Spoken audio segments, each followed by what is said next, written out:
Well, welcome to the back streets of my little hometown here in Devon.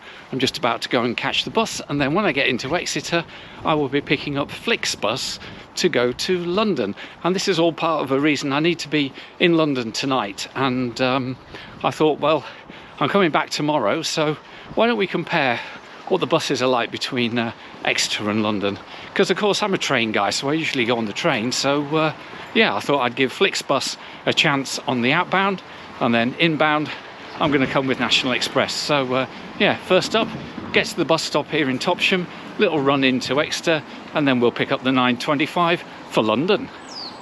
The fastest train takes, oh, I don't know, a bit over 2 hours to get from Exeter St David's to London Paddington. This bus ride, 5 hours. So yeah, we're going to see the delights of Bristol on the way, and then wiggle our way in through central London. So yeah, this is definitely one where I'm going to see how it goes. The stagecoach number 57 speeds me into Exeter's new bus station in about 20 minutes. But the bus station is not for us, as coaches use a side street which is a short walk away. Rolling in behind at 9:15 is Flixbus service 045, which will take me to London via Bristol and Heathrow Airport. I get to my seat, having kicked out the young lady that has been making good use of the extra room since Plymouth. And then we're off on my first ever Flixbus Odyssey.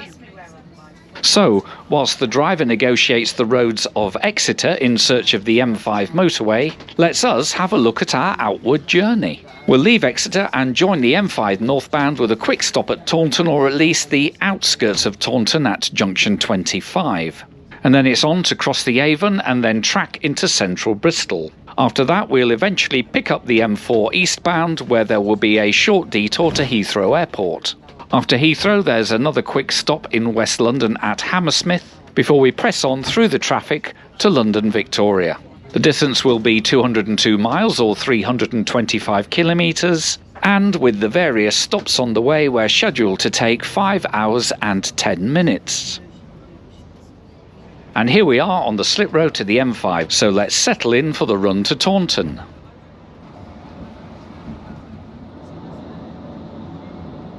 And so Devon becomes Somerset fairly quickly, and we come off the motorway at Taunton to hoover up a few waifs who are gathered at the bus stop by the petrol station. One, no doubt more seasoned traveller than me, nips off the bus here to buy a couple of things at the petrol station whilst the new passengers are checked and boarded. Even so, it is still a mercifully quick stop, and we continue towards Bristol, although the bank holiday traffic starts to impede our progress a little.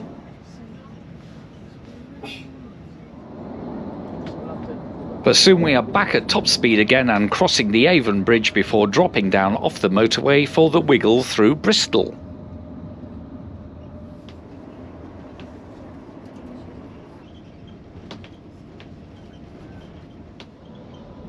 Well, there was quite a scrum at Bristol, and our bus is now pretty much full. Mind you, that's not a surprise though, given that this is the first day of an extended bank holiday weekend.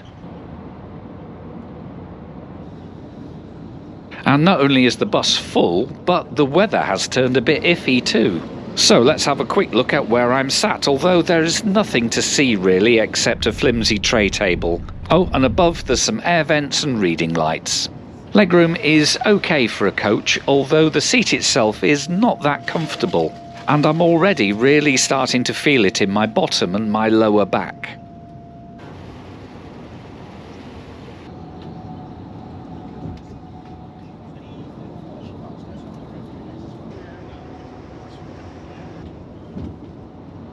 Once past the M25 interchange, the next stop will be soon upon us, so our driver takes us off the motorway to join the link road to Heathrow Airport. And the bloke in front of me thinks that the tunnel section is worth a video too.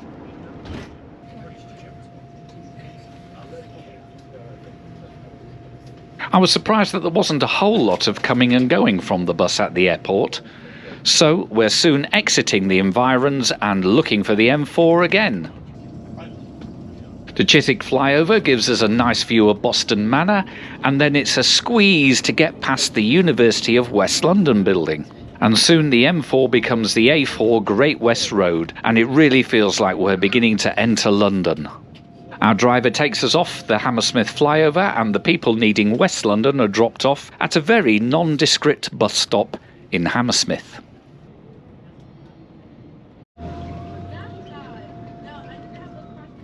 Then there's just 30 minutes left to admire the palatial architecture of the well-heeled West Londoners as we sweep on through for Victoria.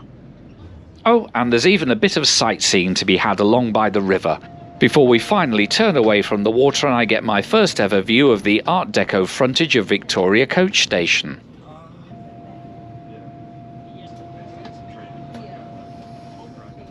It's a fleeting glimpse as arrivals drop off round the corner at a far more humdrum bus garage.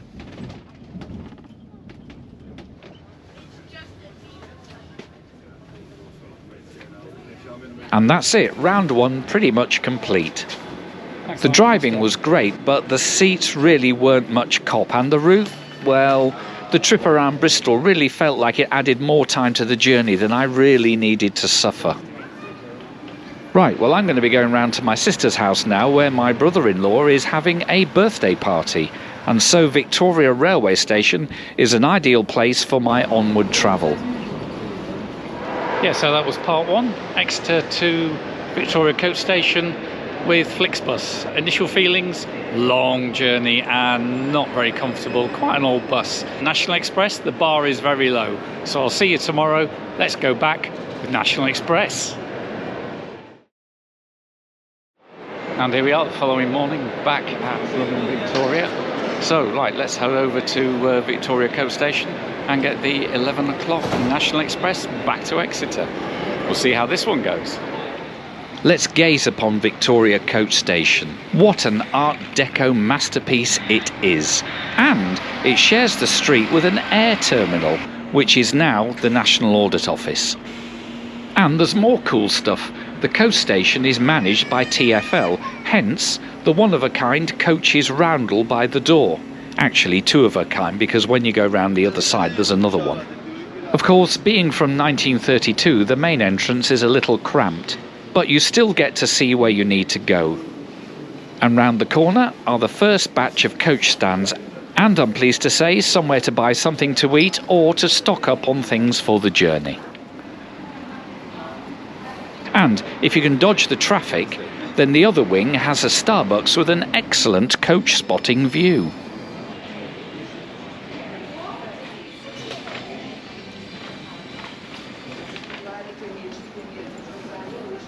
And then it's up this wing for the departure gates for the new kids on the block like megabus.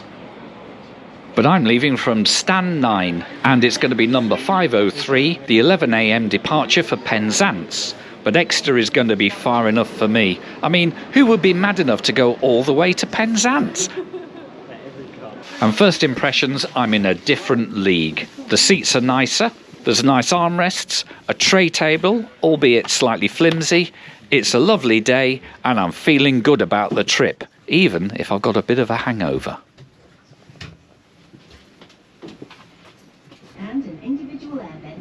And we're part of the big 11 o'clock departure. Our flotilla of coaches dodges a couple of under 5s and a pushchair, and we make it out into London's mean streets. Then there's time for one last look at some lovely Art Deco detailing and the other orange coaches roundel. Then we slide down the eastern side of the building and we're on our way. As you'd expect, the route to Heathrow is going to be pretty much a reversal of the previous day's trip. And just to rub it in, here's the lime green of Flixbus tracking us out of London. And we're back on the embankment passing the Albert Bridge. Speed picks up though. This is Easter Saturday morning and London is not hugely busy right now. The coach itself is mercifully lightly loaded, so I get 2 seats to myself. And on we go, tracking our Flixbus brother out onto the A4.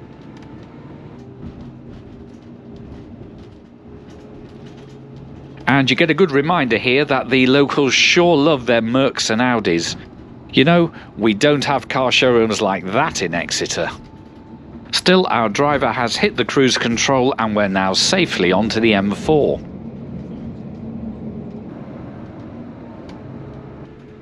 And we're back at Heathrow. It's almost as if we were here only yesterday.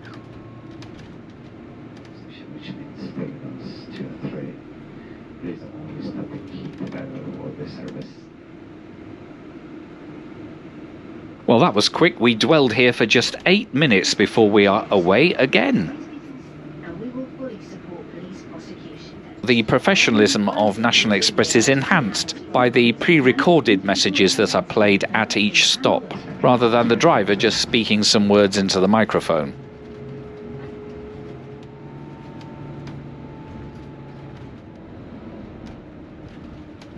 I'm not sure how Emirates is united for wildlife.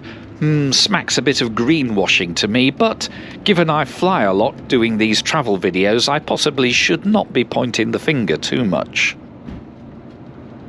Easter Saturday does seem to be a good day to be on the motorway. Wherever there's roadworks we pass through with only a slight delay.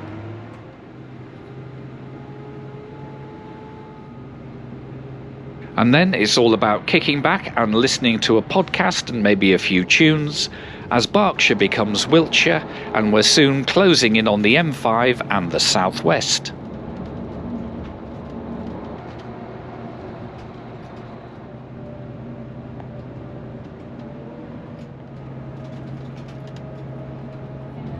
The tide is out as we pass over the River Avon. No stops in Bristol for us today. However, the driver informs us that we'll be having a driver change at Sedgemoor Services. Thinking about it, I suppose this is also a sneaky, unadvertised stop for any passengers who live nearby and can be picked up at the services. And whilst my hangover has not been lingering, I do fancy a nice coffee, so I won't be complaining. And I think the break would also be very welcome if you were in it for the long haul all the way to Cornwall. When we are so close to Exeter, this does feel a little bit like wasted time. But there's always time for an espresso, and the table even has an espresso cup holder. And as we're now on the last leg down the M5, it's probably worth giving some final thoughts. Well, for me, it's National Express that wins hands down. It's a better bus, with quieter running, more comfortable seats, and of course, it's a bit quicker too. But we have to give Flixbus its due. Although I didn't like having to go in and out of Bristol, it did make the route a lot handier for Bristol people. Also, the Hammersmith stop did add some time, but again, this was ideal for people needing a stop in West London without the slow run into central London. Also, there was a bigger luggage allowance too. However, what you might be surprised to hear is that Flixbus was a bit more expensive, although there wasn't a lot in it. And so there you have it. The total return cost will be £41.89. However, booking a month in advance the same trip from Exeter to London Waterloo by rail, which takes 3 hours and 18 minutes each way, could cost as little as £38.59 return. And with my rail card, this would drop to £25.44. So for me, the clear winner here is the train. We drop off the M5 at junction 29 in order to make a quick stop at the Honiton Road Park and Ride.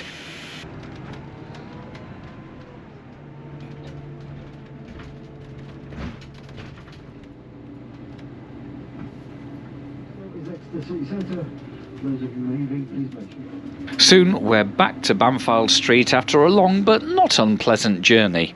And whilst I'm obviously more likely to repeat that trip by train next time, I did appreciate the coach taking the strain and I preferred it to driving myself. Besides, I was probably still over the limit after the party I was at the night before. And I stayed to wave the 503 on its way to nearly the tip of Cornwall. And you know, if I had been travelling on to Penzance, I think it would have been a very pleasant trip. And there she goes, the National Express. I'm just going right up here now to get my local bus to Topsham, which will cost me another £2, of course. Yeah, I suppose voiceover man's already given you the verdict. That was so much better than the Flixbus. I mean, the route was obviously better. It took roughly an hour less, and yeah, the seats were nicer. The interior of the bus was nicer. It ran smoother, and all in all, it was just a more pleasant ride. So yeah, full marks to National Express and for Flixbus. So that's the final verdict. And just a heads up, I've also got booked a very long journey on a megabus coming up. Yeah, I'm going to get all 3 of these. Okay, right, time to hop over the road and catch my bus. Thank you so much for watching, and if you're interested in that rail competitor, then do click here to see a similar trip from London to Exeter with South Western Railway.